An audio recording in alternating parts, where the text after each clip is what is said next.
But what if that's the wrong fight?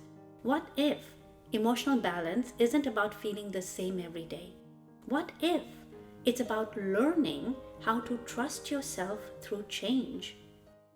No, we are not staying at the park. No, we are going home.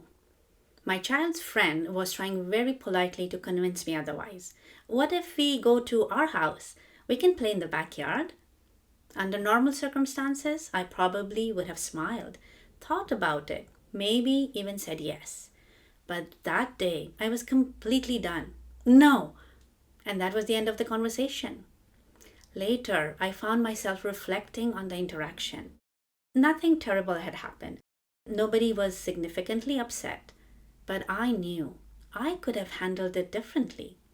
I knew my response wasn't really about the question. I was tired. My patience was shorter than usual. And in that moment, my emotions got there before the rest of me did. I knew it was still me, but it didn't quite feel like me. I've been hearing similar stories from many women navigating perimenopause. And while the details may be different, men often experience their own version of this too. Stress, lack of sleep, aging, life transitions. Some days we feel calm and capable. Other days we feel emotional, reactive, or overwhelmed.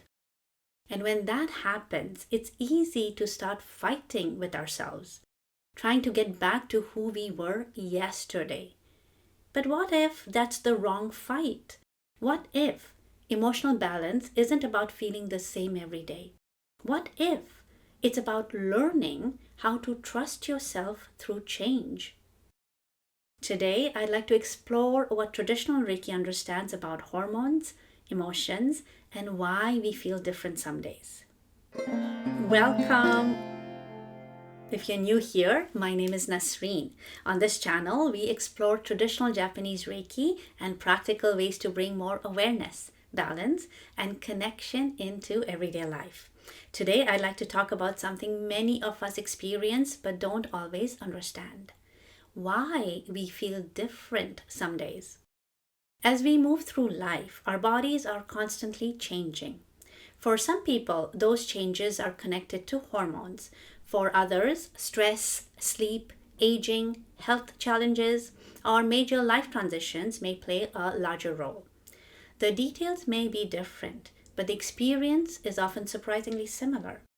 Some days we feel grounded. Some days we feel scattered. Some days we feel patient. Some days we feel reactive.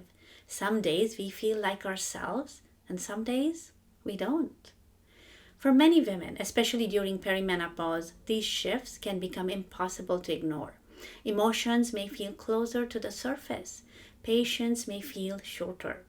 Things that once felt easy may suddenly feel more challenging. And it can leave us wondering, why am I feeling this way?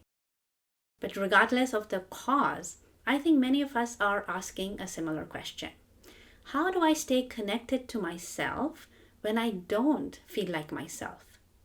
The challenge is that we often interpret these changes as a problem, something to fix, something to control, something to fight. But change itself isn't the problem. The question is how we relate to ourselves while those changes are happening. Because emotional balance doesn't mean feeling the same every day. Life doesn't work that way. Nature doesn't work that way. And neither do we. Some days will feel different.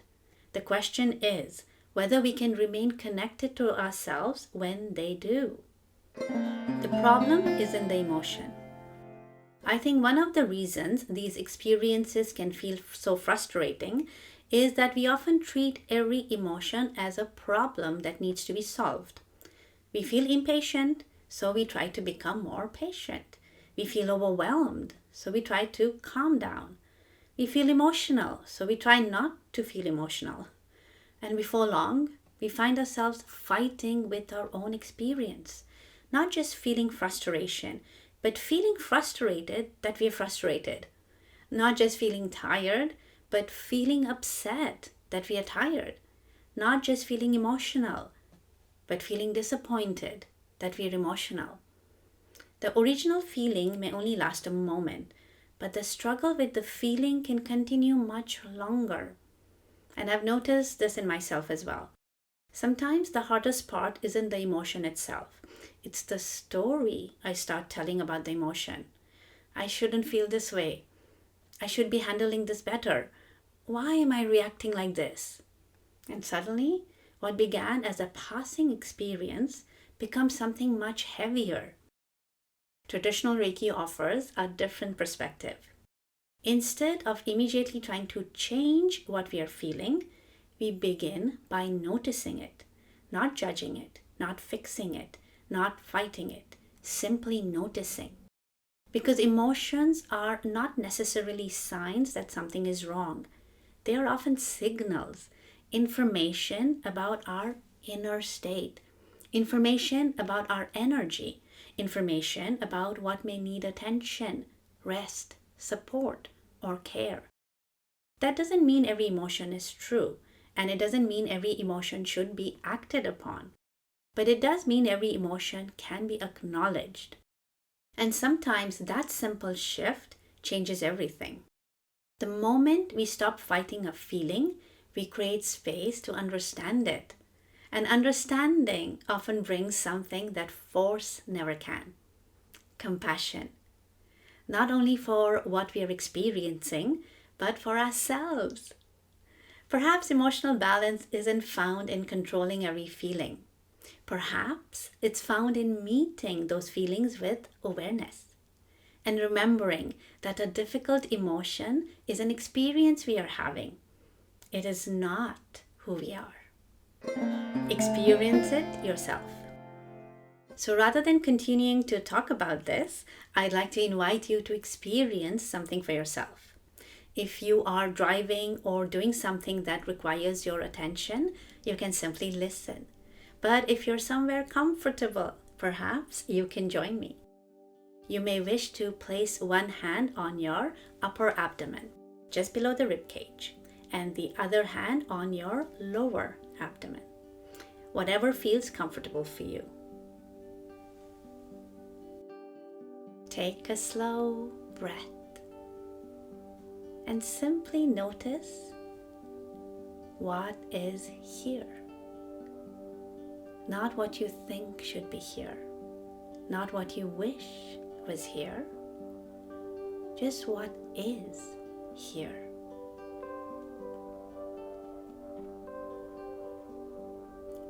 Perhaps you notice tension. Perhaps you notice fatigue. Perhaps you notice frustration. Perhaps you notice calm. Or perhaps you notice nothing in particular. Whatever is present is perfectly okay.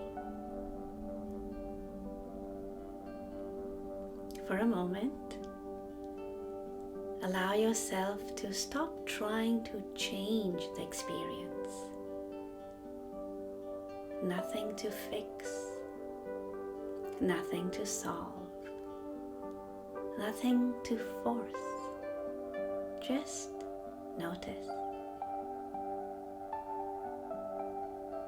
Notice the hand resting on your upper abdomen, a place where many of us feel stress, uncertainty, nervousness, or emotional tension. And notice the hand resting lower, a place often associated with steadiness and grounding.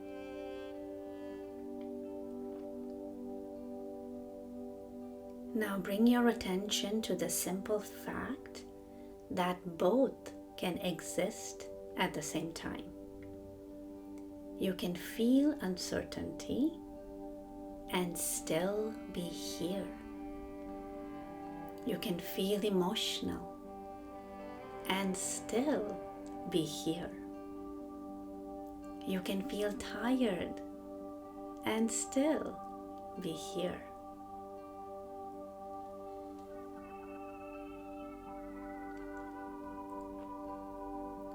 Feelings can change, Sensations can change. Thoughts can change. And yet, here you are.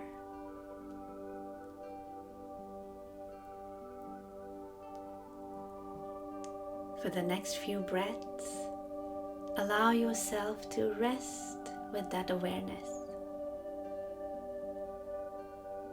There is nothing you need to become, nothing you need to prove, nothing you need to figure out right now. Just this moment, just this breath, just you.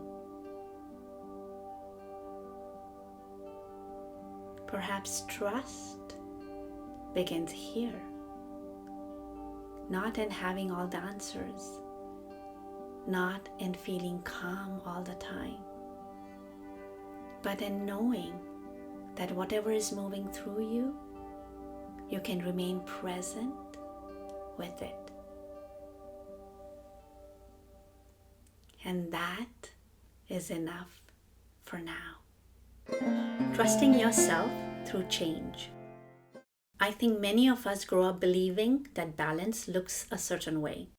Calm, steady, predictable, in control. And when we don't feel those things, we assume we've somehow lost our balance. But the older I get, the less I believe that's true. Life isn't always calm. Life isn't always predictable. And neither are we. There are seasons when we feel strong and confident. Seasons when we feel uncertain. Seasons when we feel energized. And seasons when simply getting through the day requires a little more effort. The goal isn't to eliminate those seasons.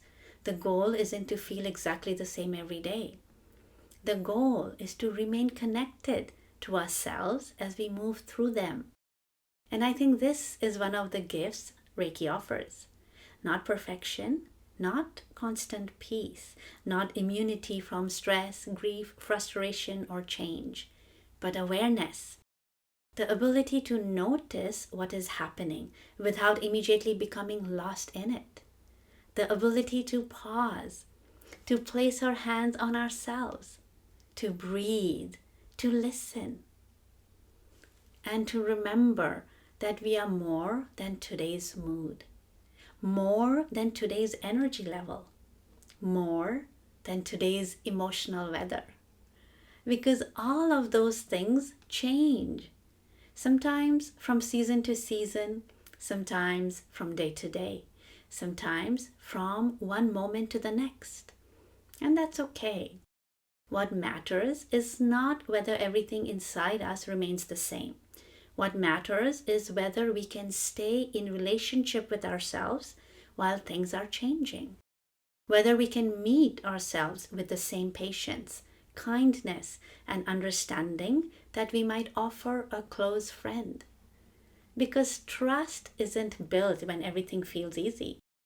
Trust is built when things feel uncertain and we discover that we can still find our way through again and again and again. Perhaps emotional balance is not the absence of change.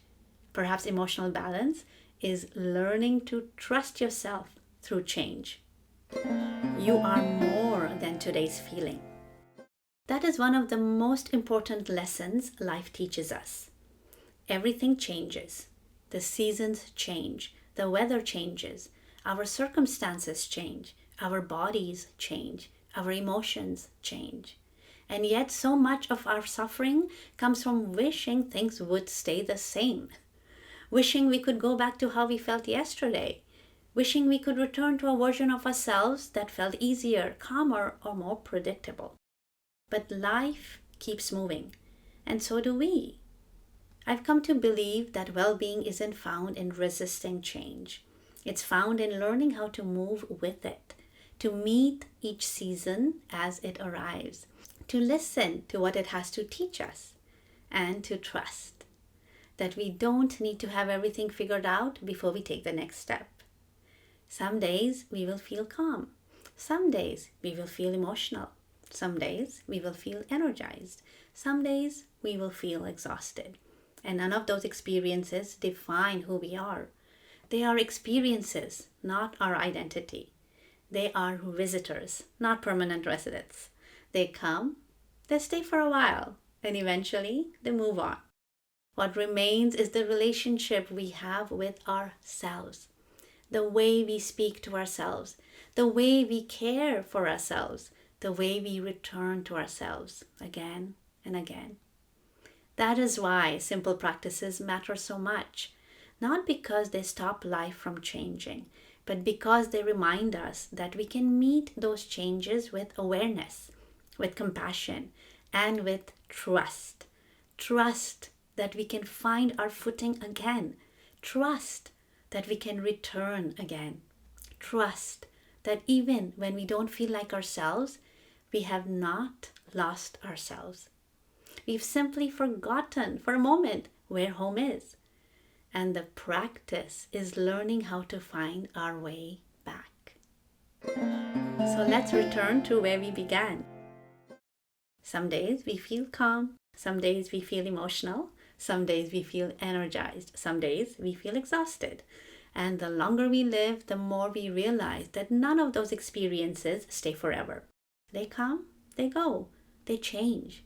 Just as the seasons change, just as life changes, and just as we change. Throughout this video, we've explored hormones, emotions, and the experience of not always feeling like ourselves. But the deeper question was never really about hormones. The deeper question was, how do I remain connected to myself when things are changing? And that is where practices like Reiki can be so helpful. Not because they stop change from happening, not because they remove every challenge, but because they offer a way to return, a way to pause, a way to listen, a way to notice, and a way to trust ourselves a little more deeply. At the Japan Reiki Association, we teach Reiki not simply as a healing technique, but as a lifelong practice of awareness, a practice of learning how to return to yourself through self-healing, through meditation, through daily practice, and through the simple act of paying attention. Because all of us drift away from ourselves from time to time. We become overwhelmed, we become distracted, we become caught up in what is happening around us. And Reiki offers a gentle path back. Not back to who we were yesterday, but back to who we are right now. If this is your first time here, welcome. I'd love to have you subscribe and join us. You'll also find information below about learning Reiki, guided self-healing practices, and the Japan Reiki Association. Until next time, take care of yourself. And today, may you trust yourself a little more than you did yesterday. ありがとうございます。